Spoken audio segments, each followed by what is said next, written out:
That was enough to alter the course of history.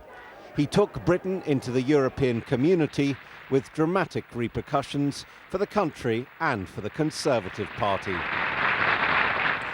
Well, he was a major figure, partly because he broke the stagnation about our relationship with Europe and put us in the European community. That was a crucial thing. He became quite possessive about the issue of Europe. He wanted it to be his historic achievement to take us into Europe, and it was very much his personal achievement that he did manage to overcome French resistance and take us in. Heath led the Tories from 1965 to 75. It was the height of the swinging 60s, and the Conservatives were desperate to find an antidote to Labour's Harold Wilson, who seemed effortlessly to capture the mood of the moment. Though Heath gave the appearance of being a Tory grandee, he was in fact the first of a new breed of meritocratic Conservative leaders.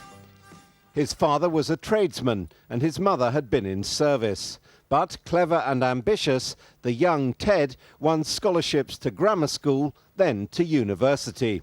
His passion for politics was forged in the Oxford Union, where he became president.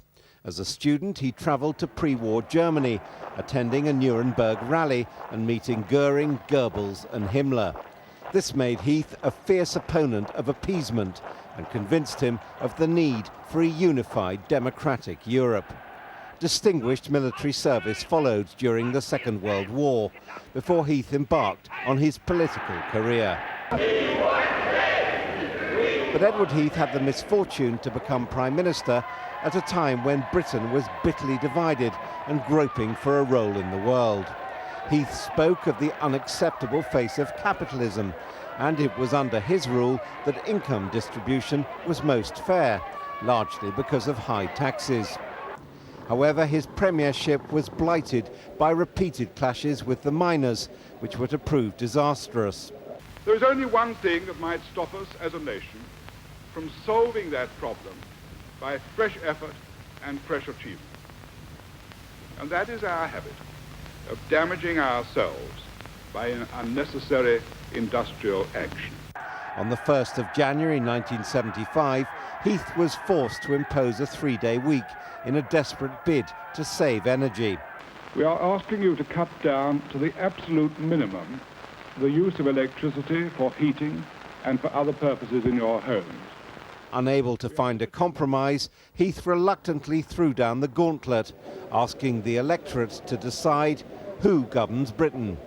He hoped the crisis would unite the country behind him. It was a serious miscalculation. Though the Tories won fractionally more votes than Labour, Labour emerged with more seats in Parliament.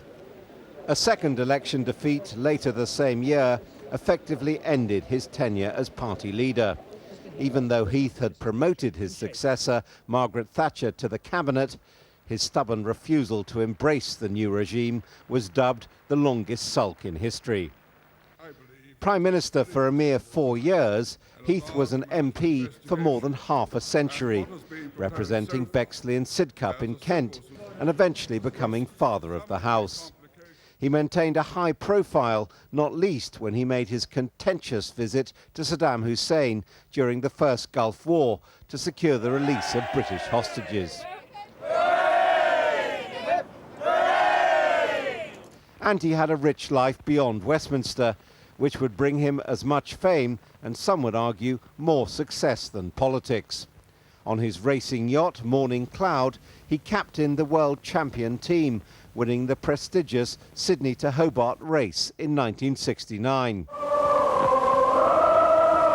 As a musician, he won an organ scholarship to Oxford University, going on to be a guest conductor with some of the best international orchestras.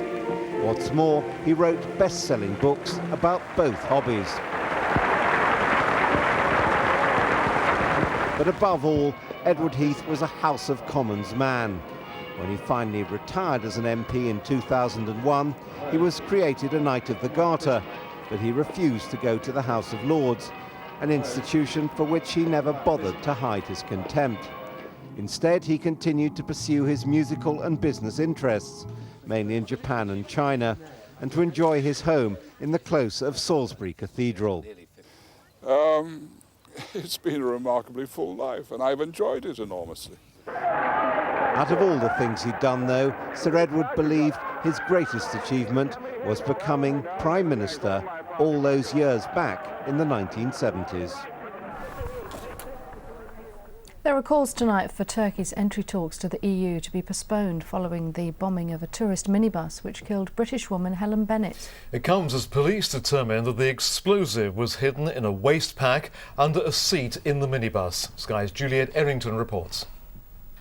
Authorities in Turkey are today examining these photographs taken moments after the explosion that killed British holidaymaker Helen Bennett, believed to be from the northeast of England.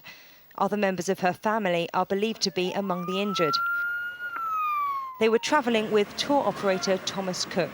The incident happened yesterday morning when an explosion ripped through a minibus in the popular resort of Kusadasi.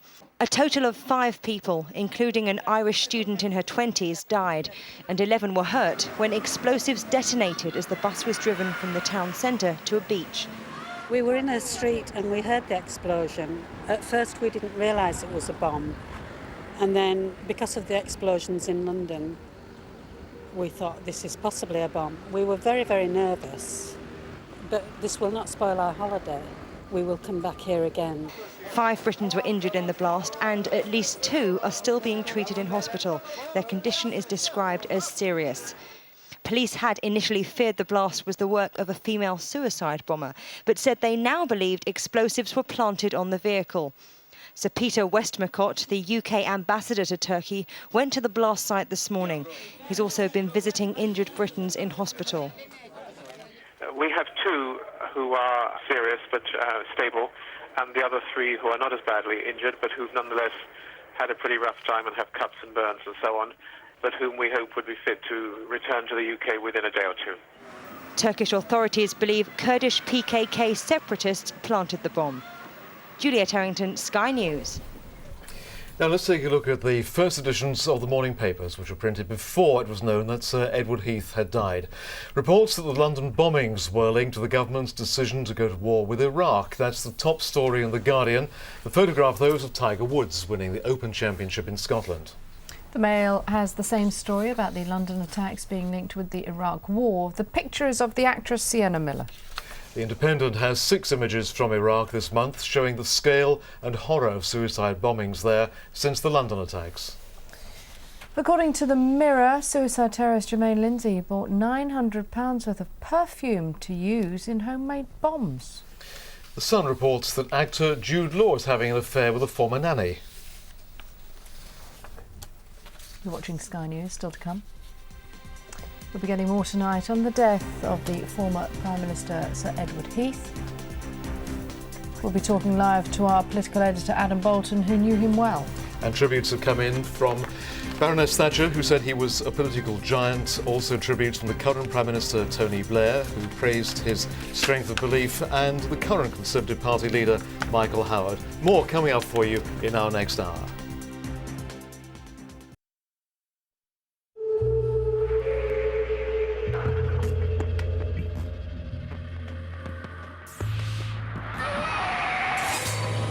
Survival depends on the ability to evolve.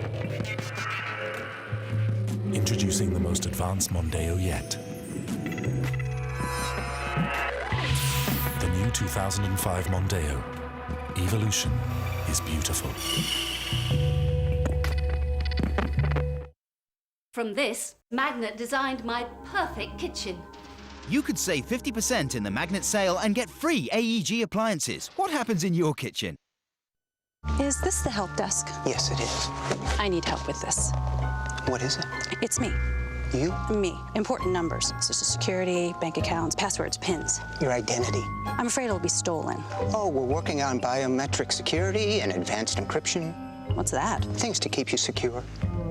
What about the safe? Just for show.